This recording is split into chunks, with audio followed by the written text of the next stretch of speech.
బేతాళ కథ. సరి అయిన శిష్యుడు.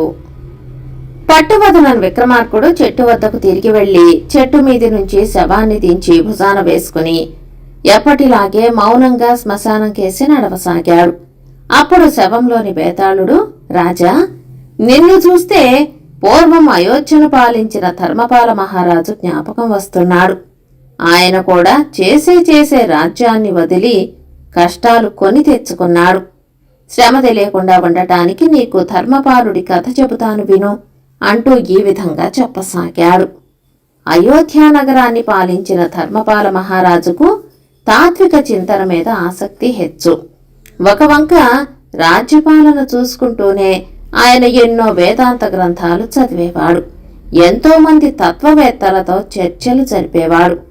ఎంత చదివినా ఎంత చర్చించినా తాను తెలుసుకోవలసింది ఇంకా ఎంతో ఉన్నదని ఆయనకు అనిపించేది. తనకు సరి అయిన గురువు లేకపోవటం చేతనే ఈ అసంతృప్తి తనను బాధిస్తుందని ఆయన తేల్చుకున్నాడు. ఈ నిశ్చయానికి వచ్చాక ధర్మపాలుడు సరి అయిన గురువు లేడా అని తన రాజ్యమంతటా చాటింపు వేయించాడు. దాని అర్థమేమిటో ఎవరికీ తెలియలేదు. కాని నగరం వెలుపల ఒక పూరి గుడిసెలో ఉండే పేదవాడొకడు చాటింపు వేసేవాణ్ణి నిలిపి, చాటింపు రాజుగారు వేయమన్నట్టు తెలుసుకుని, నువ్వు వేయవలసిన చాటింపు అది కాదు, సరి అయిన శిష్యుడే లేడు అని రాజుగారి భవనం దాకా చాటింపు వేసుకుంటూ పో అన్నాడు. తాను చాటింపు వేయటానికి పంపిన మనిషి సాయంకాలానికి సరి అయిన శిష్యుడే లేడు అని తన భవనం ముందు కేక పెడుతూ ఉండటం విని రాజుగారు అతన్ని పిలిపించి, నిన్నెలా చాటింపు వేయమని చెప్పిందెవరు అని అడిగాడు. మహారాజా, నేను తమను చెప్పినట్టుగా చాటింపు వేస్తూ మన నగరానికి దక్షిణంగా వెళ్ళాను. అక్కడ ఒక గుడిసెలో నుంచి ఒక మనిషి బయటికి వచ్చి చాటింపు వేయిస్తున్నది తమరేనని తెలుసుకుని నన్ను ఈ విధంగా చాటింపు వేయమన్నాడు అన్నాడు ఆ చాటింపు మనిషి. రాజుగారు అతని గుడిసెకు గుర్తులన్నీ అడిగి తెలుసుకుని చాము రాత్రి గడిచాక తనను ఎవరూ గుర్తించకుండా మారువేషం వేసుకుని ఆ పేదవాడిని వెతుక్కుంటూ నగరానికి దక్షిణంగా ఉన్న ఆ ప్రదేశానికి వెళ్లి గుడిసె తలుపు తట్టాడు. లోపలి నుంచి అతను వచ్చి, ఎవరది అని రాజును అడిగాడు. నేను ధర్మపాల మహారాజును. సరి అయిన శిష్యుడే లేడని చాటింపు వేయమన్నది మీరేనా అని రాజు అడిగాడు. అవును అన్నాడా పేదవాడు. రాజు ఆ పేదవాడి పాదాలకు ప్రణామం చేసి, మహాత్మా, నేను మీకు శిష్యుడిగా ఉంటాను, జ్ఞానబోధ చెయ్యండి అన్నాడు. ఇప్పుడు కాదు, రేపు ఉదయం రా అంటూ అతను గుడిసెలోకి వెళ్ళిపోయాడు.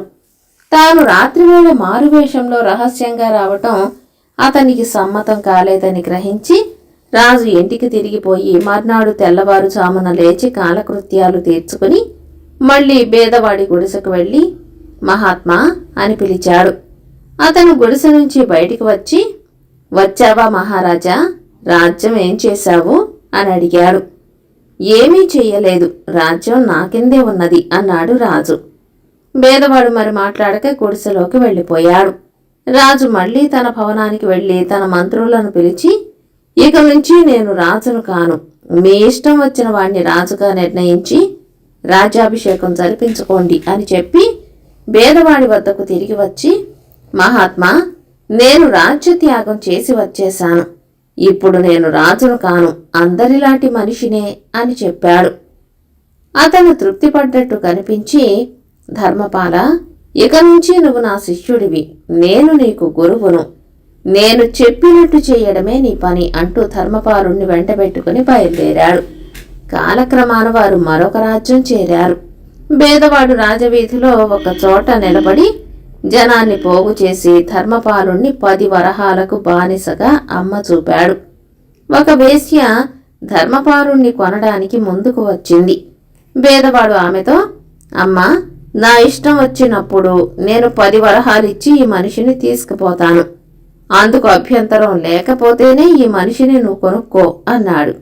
అందుకు ఆమె సమ్మతించి ధర్మపాలుణ్ణి వెంటబెట్టుకుని తన ఇంటికి వచ్చేసింది.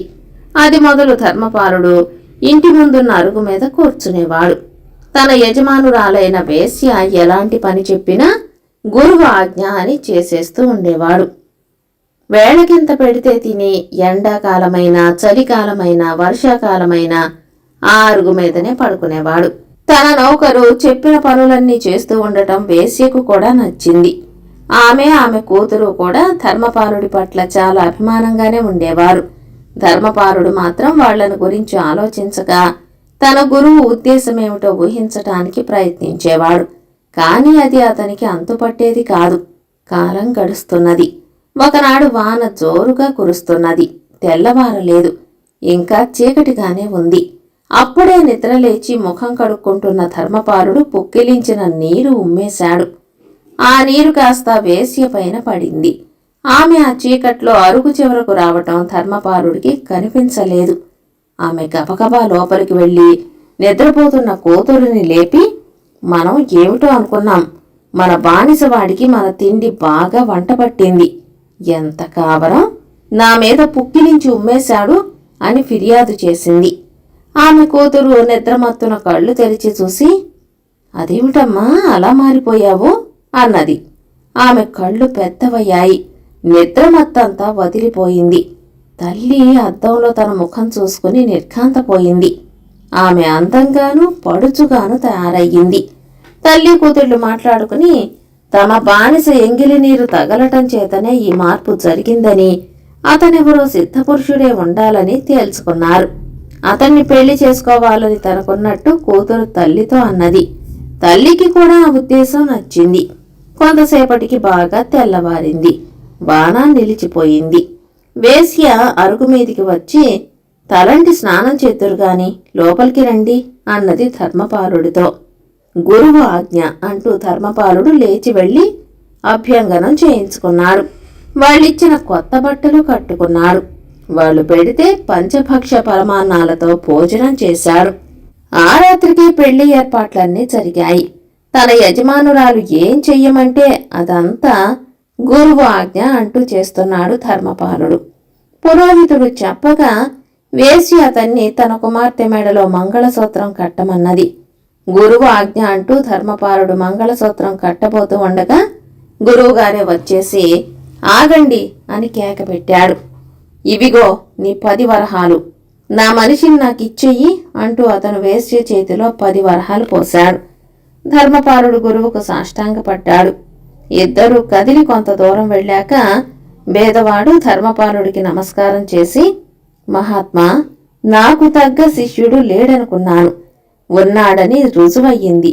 ఇక నీ దారి నీది, నా దారి నాది అంటూ వెళ్ళిపోయాడు.